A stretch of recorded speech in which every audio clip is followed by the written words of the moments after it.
Budget ಅಧಿವೇಶನದಲ್ಲಿ ಮಂಡನೆಯಾದ 11 ವಿಧೇಯಕಗಳ ಪೈಕಿ 10 ವಿಧೇಯಕಗಳಿಗೆ ರಾಜ್ಯಪಾಲರು ಅಂಕಿತ ನೀಡಿದ್ದಾರೆ.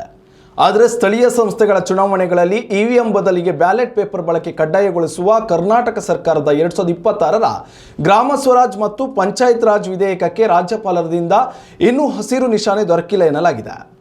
ಬಜೆಟ್ ಅಧಿವೇಶನದಲ್ಲಿ ಮಂಡನೆಯಾಗಿದ್ದ 11 ವಿಧೇಯಕಗಳ ಪೈಕಿ ಮರ್ಯಾದೆಗೇಡು ಹತ್ಯೆ ತಡೆಯುವ ಉದ್ದೇಶದ ಇವ ನಮ್ಮವ ವಿಧೇಯಕ ಸೇರಿ 10 ವಿಧೇಯಕಗಳಿಗೆ ರಾಜ್ಯಪಾಲರು ಅಂಗೀಕಾರ ಹಾಕಿದ್ದು ಅಧಿಕೃತ ರಾಜ್ಯಪತ್ರ ಪ್ರಕಟಗೊಂಡಿದೆ. ಇದರಿಂದಾಗಿ ರಾಜ್ಯದಲ್ಲಿ ತನ್ಮೂಲಕ ಕರ್ನಾಟಕದಲ್ಲಿ ವಿವಾಹದಲ್ಲಿ ಆಯ್ಕೆ ಸ್ವಾತಂತ್ರ್ಯ ಹಾಗೂ ಮರ್ಯಾದೆ ಮತ್ತು ಸಂಪ್ರದಾಯದ ಹೆಸರಿನಲ್ಲಿ ಅಪರಾಧಗಳ ತಡೆಗಟ್ಟುವಿಕೆ ಮತ್ತು ನಿಷೇಧ ವಿಧೇಯಕ 2026 ಅಸ್ತಿತ್ವಕ್ಕೆ ಬಂದಿದೆ.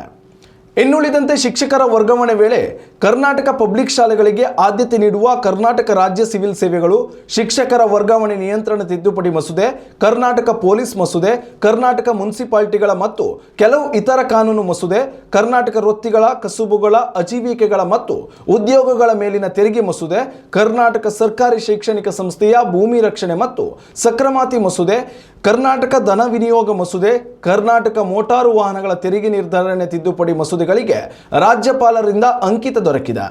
ಆದರೆ ಗ್ರಾಮ ಪಂಚಾಯಿತಿ, ತಾಲೂಕು ಪಂಚಾಯಿತಿ, ಜಿಲ್ಲಾ ಪಂಚಾಯತ್ ಸೇರಿದಂತೆ ಸ್ಥಳೀಯ ಚುನಾವಣೆಗಳಲ್ಲಿ ಇವಿಎಂ ಬದಲು ಬ್ಯಾಲೆಟ್ ಪತ್ರ ಬಳಸುವ ಕುರಿತು ತಿದ್ದುಪಡಿ ವಿಧೇಯಕವನ್ನು ರಾಜ್ಯಪಾಲರು ಪರಿಶೀಲನಾ ಹಂತದಲ್ಲಿ ಇರಿಸಿಕೊಂಡಿದ್ದಾರೆ ಎಂದು ತಿಳಿದುಬಂದಿದೆ.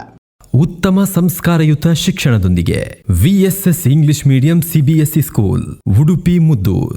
ನರ್ಸರಿಯಿಂದ 10ನೇ ತರಗತಿವರೆಗೆ ಶಿಕ್ಷಣದ ಜೊತೆಗೆ 5ರಿಂದ 10ನೇ ತರಗತಿವರೆಗಿನ ವಿದ್ಯಾರ್ಥಿನಿಯರಿಗೆ ಉತ್ತಮ ಹಾಸ್ಟೆಲ್ ಸೌಲಭ್ಯವೂ ಇದೆ.